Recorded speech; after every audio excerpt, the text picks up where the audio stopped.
Saint-Esprit, tel est le nom propre de celui que nous adorons et glorifions avec le Père et le Fils. Nous le reconnaissons dans le baptême. Le terme esprit induit le terme hébreu, ruach, qui dans son sens premier signifie souffle, air, vent. Jésus utilise justement l'image sensible du vent pour suggérer à Nicodème la nouveauté transcendante de celui qui est personnellement le souffle de Dieu, l'Esprit divin. Jean 3, 5, 8. D'autre part, Esprit et Saint sont des attributs divins communs aux trois personnes divines.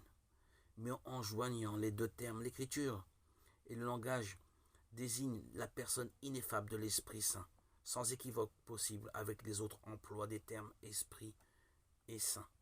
Jésus, lorsqu'il annonce et promet la venue de l'Esprit Saint, le nomme le Paraclet, littéralement, celui qui est appelé auprès. Jean 14, 16, 26, 15, 26, 16, 7. Paraclet est traduit habituellement par consolateur. Jésus étant le premier consolateur, le Seigneur lui-même appelle l'Esprit Saint l'Esprit de vérité. Jean 16, 13. Outre son nom propre, qui est le plus employé dans les actes des apôtres et les épîtres, on trouve chez saint Paul les appellations d'esprit de la promesse, Galates 3, 14, Épître 1, 13, l'esprit d'adoption, Romains 8, 15, Galates 4, 6, l'esprit du Christ, Romains 8, 11, l'esprit du Seigneur, 2 Corinthiens 3, 17, l'esprit de Dieu, Romains 8, 9,